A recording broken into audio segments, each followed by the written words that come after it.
Olá, meus irmãos, graça e paz seja convosco. Vamos fazer hoje o estudo da lição de segunda e terça-feira. Ontem, infelizmente, não deu para fazer, mas o tema da lição de segunda-feira fala convicção do Espírito Santo. Irmãos, olha, se tem algo que a gente nunca deve se esquecer, é que o arrependimento, ele é uma dádiva do Espírito Santo. Você encontra isso no livro de Atos, capítulo 5, verso 31, quando fala que Deus deu a Israel o arrependimento. Então, é um dom que é concedido. Em Romanos 2, verso 4, nós entendemos ali que a bondade de Deus nos leva ao arrependimento. Então, se é o que Deus faz, é o que ele executa, nós só precisamos aceitar. Não há espírito humano que se volte para Deus por naturalidade. Isso é impossível. O próprio Jesus falou, né? Sem mim, nada. Irmãos, nada, absolutamente nada, nada mesmo pode ser feito. O arrependimento é uma atuação de Deus no nosso coração. Jesus falou isso no capítulo 14 e no capítulo 16 de João, quando ele fala da obra do Consolador, ou a vinda do Consolador. No capítulo 16 fala que ele convencerá o mundo do pecado, da justiça e do juízo. Então, quer dizer, se ele me convence da minha realidade que eu estou, ele me motiva a me arrepender, porque ele faz-me ter conhecimento que a minha condição de vida está contrária à vontade de Deus. Logo, eu me arrependo porque ele me fez tomar consciência disso. Então, a obra não é minha, é dele. O próprio Pedro, quando descrevendo no capítulo 3 de Atos, o verso 19, fala assim: arrependei-vos, pois, e convertei-vos, para que sejam cancelados os vossos pecados e recebereis o dom do Espírito Santo. É interessante porque o dom do Espírito Santo é a pessoa do Espírito Santo que vai ser dada para um trabalho contínuo. E o que antecede a parte arrependei-vos e convertei-vos é uma obra dele também. Então, quer dizer, ele começa, ele continua e ele termina. Paulo fala isso, né? Aquele que começou a boa obra há de completá-la. Então, fique certo. Se você se arrependeu de algo genuinamente, isso é uma convicção, isso é uma obra clara do Espírito Santo.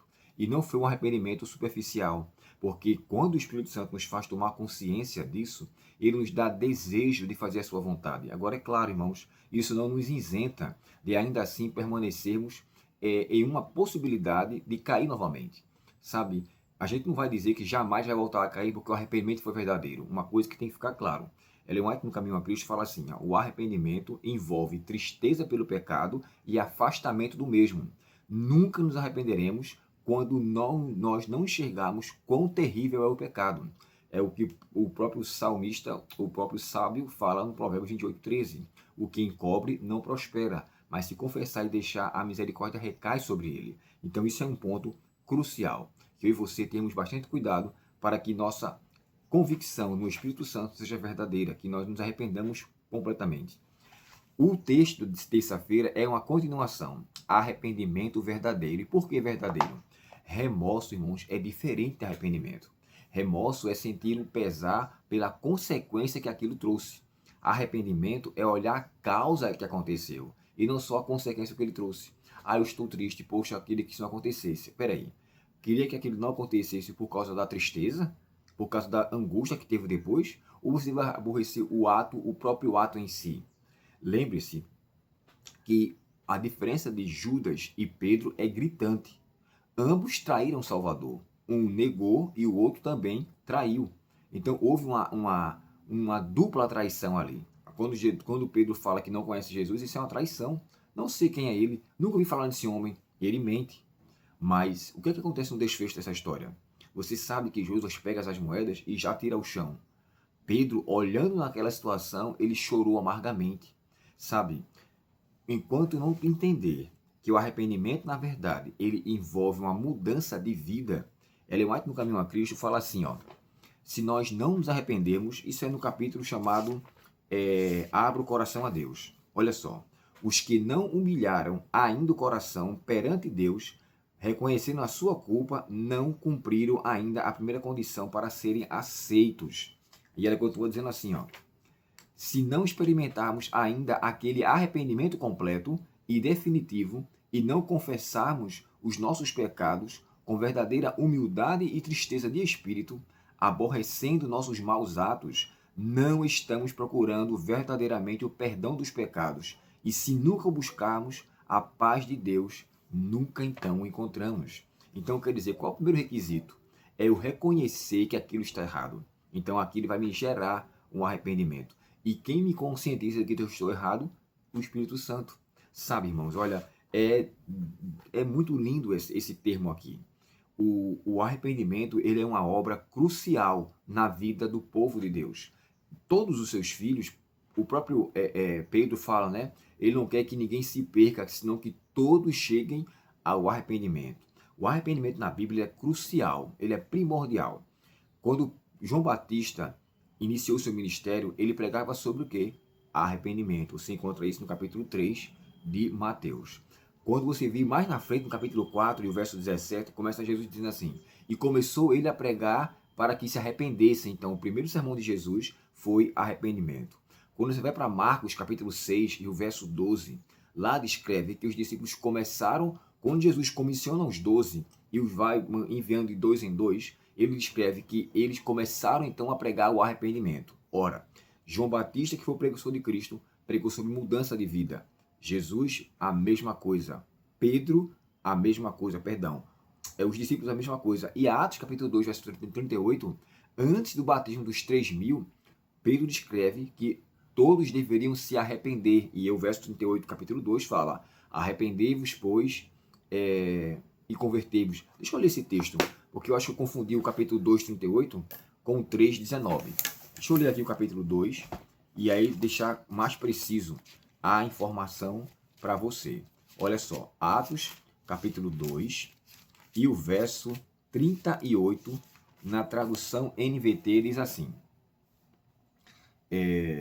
Pedro respondeu: vocês devem se arrepender para o perdão dos seus pecados, e cada um deve ser batizado em nome de Jesus. Então receberão a dádiva do Espírito Santo. Aqui a gente vê o seguinte: o arrependimento, ele gera um ato, uma ação. O próprio Jesus falou, né? João Batista falou assim: apresentar-vos, pois, fruto de arrependimento. Ou seja, o que é o fruto? É uma consequência de que aquela árvore está frondosa, ela está em processo. Se não tem fruto, é porque ela foi impedida por algo. Então, ao apresentar fruto de arrependimento, quer dizer executar o arrependimento pelas ações. Se você de fato tem algo contra alguém, vá até a pessoa, reconheça aquela situação e resolva tudo. Arrependimento leva à confissão, que leva ao perdão. No capítulo 3 e o verso 19, o mesmo autor descreve aqui assim, ó: agora arrependam-se e voltem-se para Deus, para que seus pecados sejam perdoados. Então, um fala que nós receberemos o dom do Espírito Santo como um presente dado. Lembrando, o Espírito Santo não é dado depois que a pessoa se arrepende. O Espírito Santo, ele permanece atuando dentro daquela pessoa, que dá espaço a ele, porque o arrependimento já é uma evidência clara que ele está trabalhando em nosso coração. Em suma, quando uma pessoa realmente reconhece as suas faltas e se arrepende diante de Deus, Deus o aceita, independente de como ele esteja. Olha a promessa de Isaías 1,18. Vinde, pois, e vamos conversar. Ainda que os vossos pecados sejam como escarlata, eles serão brancos como a neve. Ainda que sejam vermelhos como o carmesim, serão como a pura lã. O que é que esse texto não quer dizer? O que é que esse texto quer dizer? Se não convidar a nós para irmos até Deus e nos arrependermos na condição que estamos. Deus nos convida, irmãos, como estamos. Ele não espera você ser melhor para que você vá até Ele. Ele quer você exatamente como você está.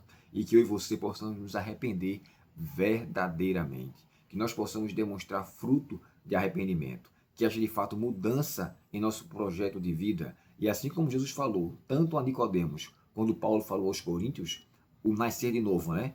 Jesus falou para Nicodemos: importa nascer de novo. Coríntios capítulo 5, 17 fala: se alguém está em Cristo, nova criatura é. As coisas velhas passaram. Davi também pediu isso, né? Cria em mim, ó Deus, um coração puro. Tudo isso tem a ver com o novo nascimento, que só pode ser feito com o Espírito Santo. E assim sendo, o arrependimento nosso será verdadeiro. Vamos orar? Obrigado, Senhor, pela obra do arrependimento concedida pelo Espírito Santo. Que a cada dia possamos reformar nossas vidas, transformar e renovar o nosso ser para a glória do Teu nome. Pedimos a Ti, Pai, o perdão pelos pecados e a Tua direção, em nome de Jesus. Amém. Deus te abençoe e até o próximo estudo, se Deus quiser. Até logo.